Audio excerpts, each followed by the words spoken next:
Alarm మోగుతుంది, కోడి కూస్తుంది, కోయిల కూడా పాడుతుంది, పిచ్చుకలు అరుస్తున్నాయి. మెల్లమెల్లగా చీకటి తెల్లని తెరల చేత చీల్చుకొని అరుణోదయం అవుటకు సిద్ధంగా ఉంది. ఈ అలార శబ్దం, కోడి కూత, కోయిల పాట మనందరికీ ఆహ్లాదకరాన్ని, సంతోషాన్ని, ఆనందాన్ని పంచేటివి.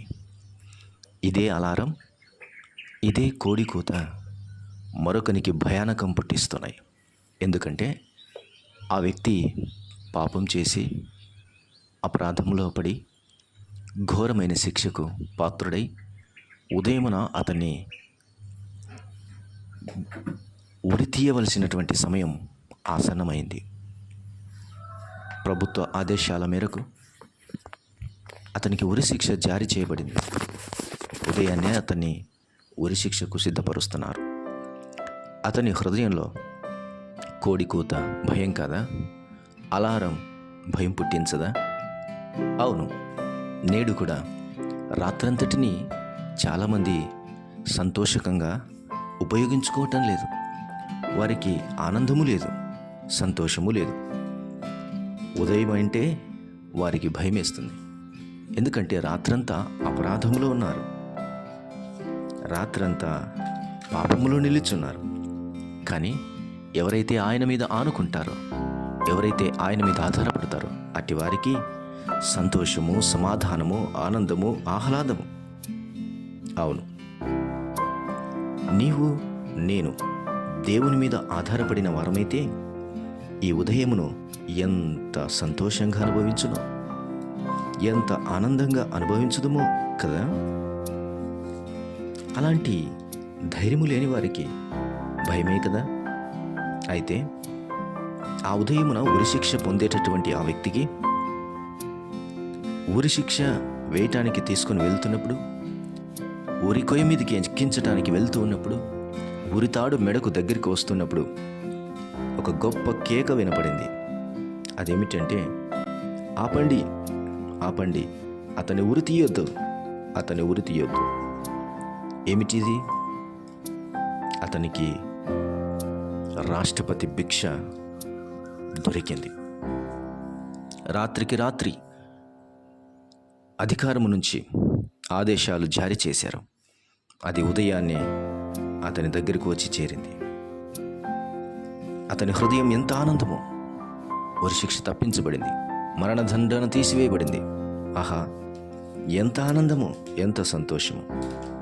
ప్రియులారా, మానవ సంబంధమైన భిక్షనే అంత ఆనందానికి గురి చేస్తే, మహోన్నతుడైన దేవుని రక్ష నిన్ను మరింత సంతోషానికి, ఆనందానికి దారితీయాలనో కదా. అవును, ఉదయమున నీవు ఆయనను చూసినప్పుడు ఎంత మరణ భయం నుంచి తప్పించాడో ఆలోచన చేసుకుని ఆయనను చూచుటకు ఆశపడి లెమ్ము. ఉదయము ఆయన సన్నిధి నీ మీద కురుస్తూ ఉంటుండగా, కృప కుమరిస్తుంటుండగా, మహోన్నతుడు ఆశ్రయదుర్గమైన ప్రభు పాదాల చెంతకు చేరి దేవునికి స్తోత్రగానములు చెల్లించుము. కీర్తనల గ్రంథం 17వ అధ్యాయం 15వ వచనం. నేనైతే నీతిగలవాడనై నీ ముఖదర్శనము చేసేదను. నేను మేల్కొన్నప్పుడు నీ స్వరూప దర్శనముతో నా ఆశను తీర్చుకొందును. కీర్తనాకారుడు దావీదు తన ప్రార్థనలో నేను మేల్కొన్నాను అంటే నీ స్వరూప దర్శనముతో నా ఆశ తీర్చుకొందును. అతని ఆశ ఉదయము లేచి ఆయన ముఖ దర్శనము చేసుకోవాలి. ఆ ముఖ దర్శనముతోనే, ఆయన స్వరూప దర్శనముతోనే ఆశను తీర్చుకుంటాడు. అయితే ఎక్కడుంది ఆయన స్వరూప దర్శనం? ఇప్పుడు నిలువెత్తు దేవుని వాక్యమే, దేవుని వాక్యమే స్వరూపమై, స్వరూప దర్శనమై, ముఖ దర్శనమై, ఆయన స్వరూపమే కాదు, ఆయన స్వరమైనను అందులో నుంచే మన అంతర్ సంబంధమైన మన ఆత్మతో ఆయన మాట్లాడుతుంటుండగా, అదే ఆత్మతో ఆయనను చూస్తుంటుండగా, ఆయన ముఖారవిందం, ఆయన స్వరూప దర్శనం ఎంత మేలు, ఎంత మనోహరం, ఎంత ఆనందం, ఎంత సంతోషం. రాత్రి ఘడియలలో కలిగిన భయమును పారద్రోలుతుంది. రాత్రి గడియలలో పుట్టినటువంటి వేదన లయపరుస్తుంది.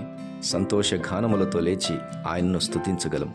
ఎందుకనగా ఘోర మరణముంచి నిత్య నరకాగ్ని నుంచి ఆయన మనల్ని తప్పించాడు. శ్రేయస్కరమైనటువంటి ఆశీర్వాదములతో ఆయన మనల్ని ఎదుర్కొంటున్నాడు.